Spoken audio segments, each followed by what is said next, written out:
Thank God the end is near. Hey guys, it's Kevin again, and this is going to be my review for the final episode of Big Brother before the finale. Yes, finally, I know, I'm so done with this cast. Episode 35. Not really much happened in this episode. It was basically just memories. There were quite a few things they didn't show that I definitely do want to point out. And definitely some things I didn't really know about, and I will get to that. First of all, I am completely done with this cast. I think this Final 3 is the worst Final 3 ever.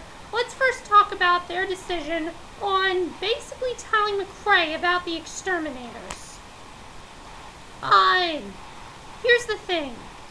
These people are taking more credit for stuff that they did that they didn't do. First of all, you did not get Erin out. Stop saying you got Erin out, because you did not get her out. You formed the exterminators right after the POV ceremony. Right after the POV ceremony. And Alyssa was the one that got Erin out. Not you guys. Not the exterminators. Alyssa got Erin out. You got out Amanda, but macrae got out Alyssa. Okay?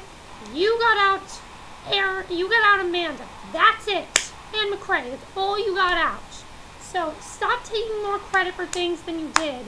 And I kind of felt like the music was playing. They're making like horror movie music, and I kind of just felt like it was really rude what they were doing.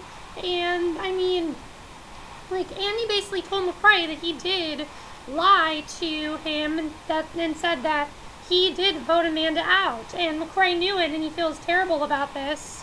And I mean, macrae, are you stupid or something? You should have known the entire time. That's what I'm wondering. How does macrae not know? If I was in that house, I would be able to tell. Andy gets this look when he's lying. He gets this look like he either winks to someone, or he like gives this look to the person he's lying, was forced to lie to. He just gives this look to them, and you know he's lying. It's not easy to it's easy to tell when he's lying. I don't really understand why macrae can't understand that he was lying. But after that, basically we get to the thing where they have the whole feast and drinking and stuff like that. And the first memory they recall is the memory of the moving company. Boy, that was old. And yeah. So now I want to talk about something that I really screwed up when I talked about it. The whole wine scenario. Guys, when I saw that episode, the episode with the wine, I didn't even understand what was going on at the time. So that's why I didn't really get into it. Now that I've seen what actually happened more than once, I can now actually get interested in talking about it. First of all, the whole thing with the wine, Jeremy definitely is to be held accountable for that, not Erin. Erin was the one who, yes, Erin did drink some of that wine, but it was all basically Jeremy who did that. So that's basically what happened there. And Amanda was being kind of in people's business. This was before Amanda became a total bitch. But she was kind of in people's business, like but Amanda's one of those take no prisoners type of girls. And at this point, Amanda wasn't really driving me crazy, so it wasn't really as big as a problem for me. Jeremy was really driving me insane, though. Like, why would he take that wine and drink it all for himself? He's very selfish and rude, and the housemates don't find you intimidating, so stop trying to make them. In case you guys don't remember what I'm talking about, basically, this was like the second week they were in the house. No, this was week 1 still. Day 13, I believe. Yeah, day 13. Basically, it was a couple hours before eviction. They were all getting ready to, the have-nots, it was midnight.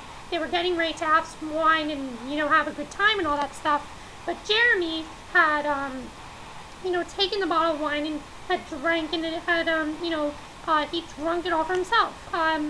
So he drank the whole thing for himself, and without anybody, he saved it for himself, but not anybody else. So there was no wine left. So that's basically what was going on there, and I'm sorry I didn't really clarify that as well, but I definitely think it was a very bad thing that he did, and I'm not happy that he did that.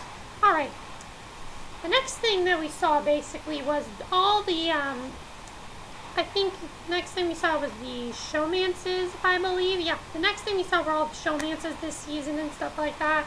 So we saw that. We also saw Jean Marie freaking out over Nick, which I still find hilarious. And she even said that she went a little crazy. I'm glad Jean Marie admitted that she was crazy at the beginning of the season, because I've really grown to like her. Yes, she's not the best person. Yes, she's not the best person. You know, yes, she's not the nicest person, but I still, you know, I still think that she was at least you know, she at least feels bad for what she did. And that's a good thing, because Gina Marie, you know, she's the only person who can really talk to Amanda. That's mainly what we have to talk about here. The Amanda-Gina Marie fight. Now, I'm just going to say that basically both of them in this fight, it didn't even need to happen. I think they were just so, like, pissed off at each other.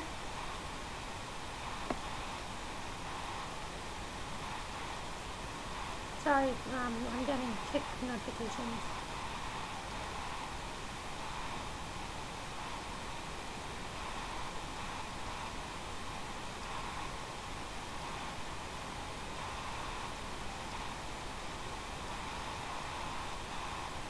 Sorry about that, but, let me just turn that off so that doesn't happen again. Okay. So, let me just turn my phone off, because that's going to annoy people. Okay. By the way, if you guys haven't noticed, I got this really cool phone case. It's not just a phone case, it's also a spare battery. So, like, when I plug it in, it's automatically charging. It's actually really cool. I recommend you guys get it. But back to the show. I think both Gina Marie and Amanda were both wrong in this fight. I think they were both just getting really pissed off at each other. And they really need to say stuff to each other, so that's why the whole fight started. So yeah, I think that's basically why the whole fight started. But the main thing we have to talk about is after this, what happened. Macrae and Amanda kind of had a little fallout after this. Basically, Macrae didn't even listen to Amanda. He just sat there eating popcorn. And Amanda's right, Macrae, that is your girlfriend. You need to step up for her. You need to stand up for her. That's what a man does. That's what a man does. And Amanda's more of the man in the house than you are. All you do is sit around on your ass all day and do nothing. That's all you do, Macrae. And I gotta agree with Amanda there. You know, Macrae has to stand up for her. You know, even though Macrae doesn't need to, like, constantly do that, he shouldn't just sit around and not do anything. He should at least say, come on, Amanda, let's go into another room, or try to pull her away from it, or try to stop the fight. But no, Judd was the one who had to stop the fight. It's craziness, because Macrae, you're her boyfriend. As her boyfriend, you need to step up, and you need to help this girl out, because she can't do it all by herself, and she really, you could have at least somehow stopped the fight, and he didn't even try to, which really shows why Macrae was not the right person to get to Final Five. He really wasn't. After watching this episode, I kind of learned something. One, I mean, I hate Final Fight. I already knew that, but two, the other thing I realized in this episode was that I think the final three would have been a lot more interesting if we would have had Aaron, Amanda, and Alyssa as the final three.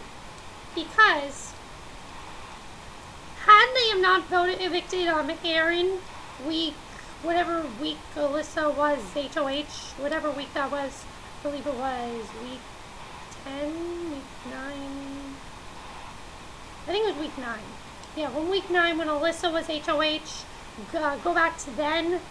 If they had not evicted Aaron, I think she could have gone far, and if they would have evicted Andy, Alyssa would have had would have allies, and Amanda would have allies, and then the three of them could go as a group to the final three, and then Alyssa could take Amanda to the final two. It just would have been so amazing if it would have been done like that, but no, we have to get stuck with this stupid group of floaters, and they do nothing in the house except just being mean to everyone. In fact, I heard that some stuff we didn't see was that when they were trying to recall memories, they were recalling memories and I'm saying derogatory comments toward Alyssa, and Alyssa's not even in the house. Just like, I cannot wait for this to be over. I cannot wait till this season finale. I really, really hope that Amanda gives Alyssa a sincere apology. I really hope that Julie addresses it. goes up to Amanda. She has to say it right in front of Alyssa. I really hope that happens. I really hope that everyone who said a racist comment, they say it right in front of national TV. We see them replay it back and everything. I mean, that's just going to wake them up completely. I mean, all three of those house guests left, Andy, Spencer, and Jean Marie, all three have lost their jobs. They have no job now. And they don't have a job now, so they're going to have to do something about that. And I'm just completely done with this cast. I'm so happy that's almost over. And I just thought this episode was whatever. I thought the Jean Marie and Amanda fight was really good. I thought the whole recall, I liked that they recall memories, but it was overall pretty boring. That's it for my review. I hope you enjoyed it. Let me know what you guys saw of this episode. What did you think of the whole, of us seeing Amanda McCrae and the Jean Marie fight? Do you think that McCrae really needs to step up and be a man for Amanda? I think had he done that, had he have stood up for her, you know, had he have stood up for her later in the game, they both could have been safe. And they both might not have been as annoying as they were, because all McCrae did was listen to Amanda, and then, you know, he had, like, nothing left to do except, like, hello, oh, I'm McCrae, oh, I always look like I'm half asleep or on drugs, oh. That's exactly what McCrae does, and it's really annoying. What did you think of all the memories they recalled? What was your favorite? Oh, also, Andy falling in the pool was hilarious. That was great, too. That's it for this review. I hope you enjoyed it, and I'll see you guys next video. Okay, bye.